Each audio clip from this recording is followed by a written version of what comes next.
안녕하세요. 돈을 공부하는 남자 수페TV의 수페입니다. 오랜만에 투자하는 우리에게 도움되는 책을 하나 가지고 왔는데요. 바로 올레더 투자법입니다. 요즘 베스트셀러에 올라있는 책이죠. 우리가 알고 있는 올레더 투자는 원래 레이 달리오의 자산 배분 투자법인데 이 책은 투자하는 게 좀 다른데요. 예측보다는 대응이 중요하다고 이야기하고 있습니다. 그 대응을 어떻게 해야 되는지 그 방법에 대해서 이야기해주고 있는데요. 고기 잡는 방법을 알려준다는 거죠. 오늘 책에서 정말 중요한 내용을 다뤄볼 테니까 현명한 투자에 도움되시기 바랍니다. 그럼 시작 전에 이런 영상을 계속 받아보고 싶으시다면 구독과 좋아요 그리고 따뜻한 댓글 부탁드립니다.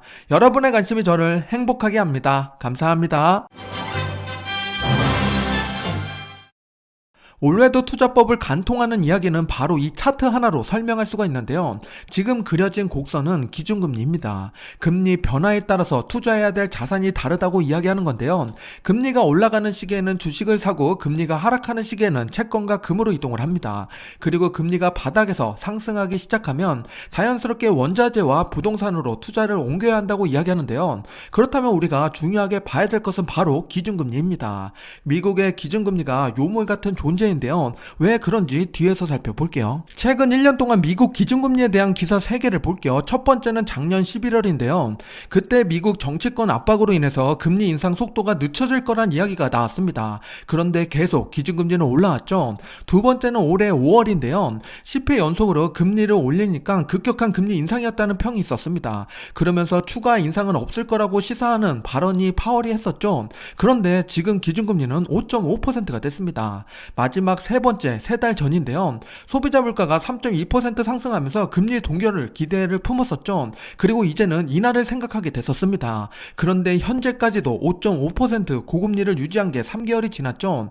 과거를 돌아보면 기준금리는 우리가 생각하는 대로 흘러가지 않았습니다. 최근 1년 동안 이런 기사들 속에서 금리가 내려갈 거라고 판단하고 채권에 투자했다면 어떻게 됐을까요? 연초부터 지금까지 나스닥 100이랑 장기 채권 TLT의 차트를 가지고 왔는데요. 처참하게도 갈리는 모습입니다. QQQ는 32.8% 상승이 나왔는데 TLT는 20.5% 하락하고 말았습니다. 신기한 거는 최근 1년 동안 미국 기준금리는 인상이 됐죠. 앞에서 봤던 사이클 중에서 주식에 투자해야 되는 거 맞았다는 겁니다. 그런 금리 사이클을 다시 한번 볼까요? 올해도 투자법을 보면 기준금리 인상 시기에는 주식에 투자해야 되죠. 그리고 금리가 하락하기 시작하면 주식을 매도하고 채권을 매수해야 됩니다. 그런데 여기서 중요한 것은 진짜 언제 기준금리가 하락하느냐 이거겠죠. 그 시점을 정확히 아는 것이 중요합니다. 오늘 새벽에 FOMC 미팅에서 파월은 다시 기준금리 동결을 외쳤는데요. 자세히 한번 살펴볼게요. 11월 FOMC 결론부터 이야기하면 기준금리는 동결이 됐습니다. 그리고 파월이 연설을 시작하자마자 증시는 강하게 상승이 나왔고요. 재미있는 것은 파월은 금리 인하는 고려하지 않는다고 추가 인상을 생각하고 있다고 했는데요. 그런데 반대로 또 2022년 금리 인상 효과가 이제 나오고 있다고 합니다. 그리고 금리 인상에 대한 사이클 끝자락에 와 있다고 언급을 했죠.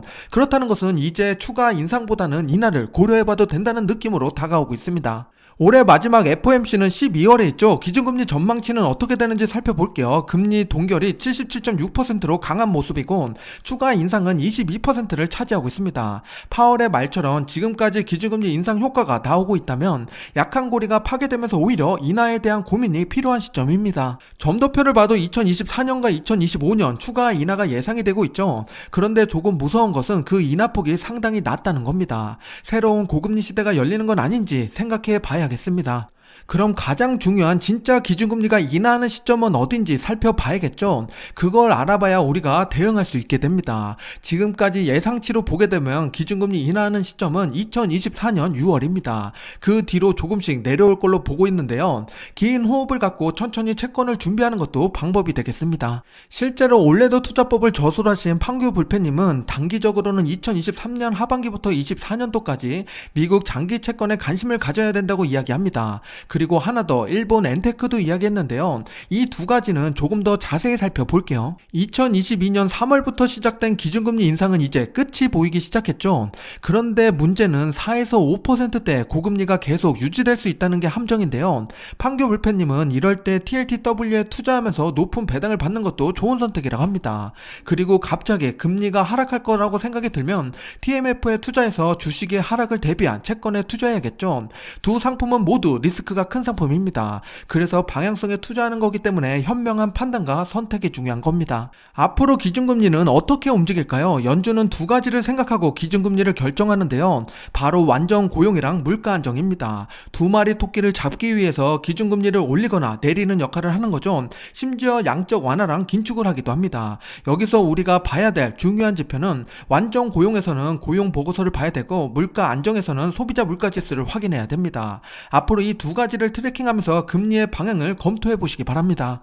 두 번째로 말씀드렸던 일본의 엔화를 살펴볼게요. 10년간의 엔화 가치를 가지고 왔는데요. 최근에 격하게 내려온 걸 알 수가 있죠. 2015년도에 885원까지 내려왔고 현재 893원이 됐습니다.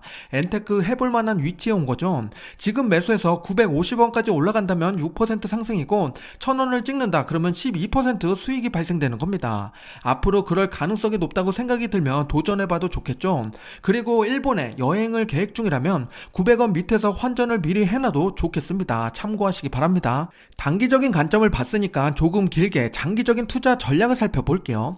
2024년 이후로 크게 세 가지 투자 포인트를 언급해 주셨는데요. 신냉전 시대 탄소 중립 초고령화 사회입니다. 저도 탄소 중립이랑 초고령화 사회는 관심을 갖고 있는 항목인데요. 하나씩 투자 전망을 살펴보겠습니다. 첫 번째로 신냉전 시대입니다. 우리가 생각지도 못했던 전쟁이 두 번이나 발생이 됐죠. 새로운 냉전 시대라고 봐도 무방합니다. 그 뒤로 얽히고 설킨 국가들이 상당히 많은데요. 그렇다 보니까 자국을 지키기 위해서 어쩔 수 없이 각 국가들의 군사비는 지출할 수밖에 없었습니다. 증가하는 모습이 보이고 있죠. 국방비 지출 탑5 국가를 보면 역시 미국이 압도적인 1위를 차지하고 있습니다. 2위는 중국이고요. 3위가 러시아입니다. 그리고 조용히 국력을 키우고 있는 국가가 있는데요. 인도가 4위를 차지하고 있습니다. 국방비는 방산 기업으로 스며들 수밖에 없는데요. 그렇듯이 신냉전 시대에는 글로벌 방산 기업에 관심을 가져야 됩니다.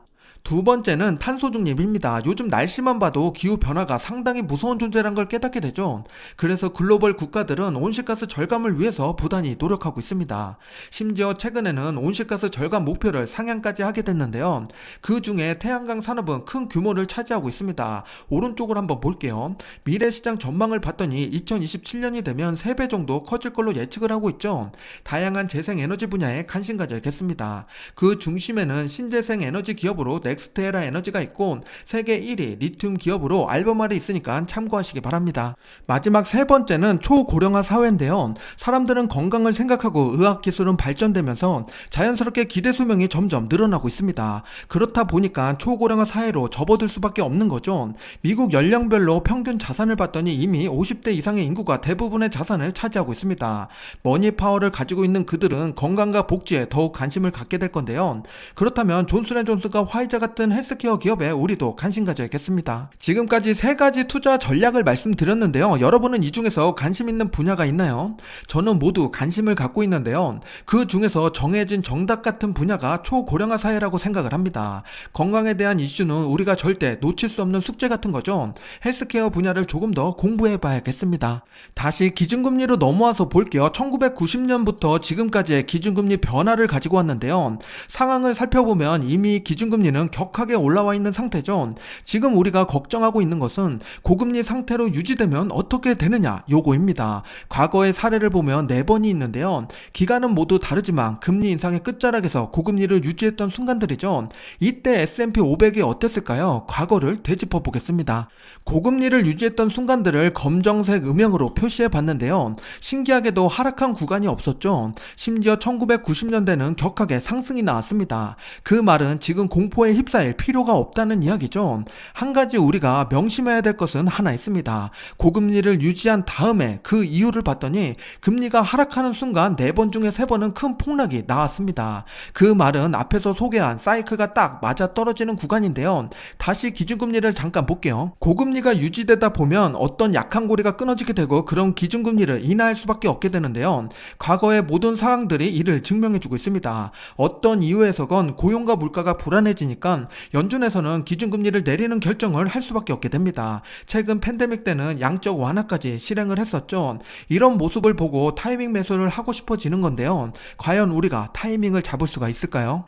꾸준히 모니터링하고 대응하면 타이밍을 잡을 수 있을 겁니다. 그런데 내 삶이 바쁘고 신경 쓰기 어렵다면 S&P 500에 적립식으로 투자하는 것도 좋은 방법이 됩니다. 결국 사이클이 돌고 돌아서 다시 상승을 만들기 때문이죠.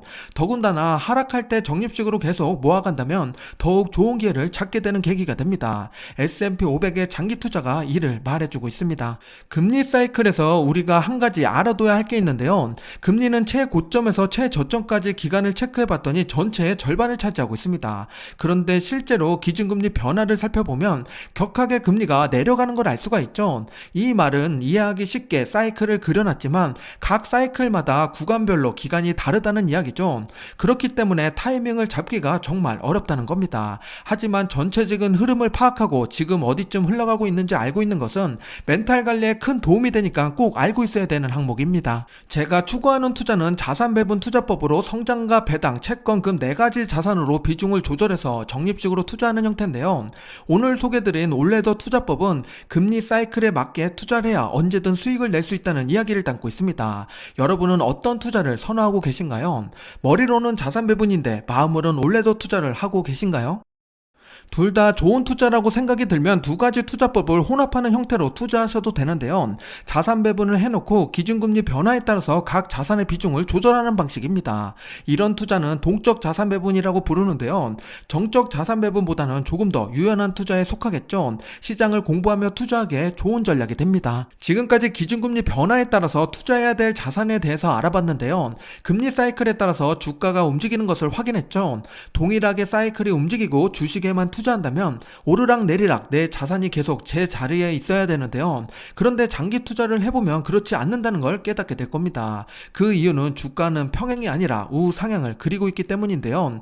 좋은 종목을 선택했다면 대부분의 자산은 성장하게 되어 있습니다. 그렇기 때문에 장기 투자로 복리 효과를 누리는 것이 중요해집니다. 올레더 투자법에서 나온 이야기 중에서 일부를 발췌해서 제 생각을 더해서 이야기 드렸는데요. 책에 더 좋은 내용들이 많은데 다 전해드리지 못해서 아쉬움이 있습니다. 궁금하신 분들은 책을 꼭 한번 읽어보시길 권장드리고요. 그리고 판교 불펜님은 블로그를 운영하고 계십니다. 책도 좋았는데 이번에 판교 불펜님 블로그를 알게 돼서 더욱더 좋았습니다. 블로그에 글을 읽고 감탄이 절로 나왔는데요. 설명을 어쩜 이렇게 쉽게 잘해주시는지 앞으로 자주 들어가 볼 것 같습니다. 오늘도 시청해주셔서 감사합니다. 구독과 좋아요는 제게 큰 힘이 되는 거 아시죠? 오늘도 행복한 하루 되세요.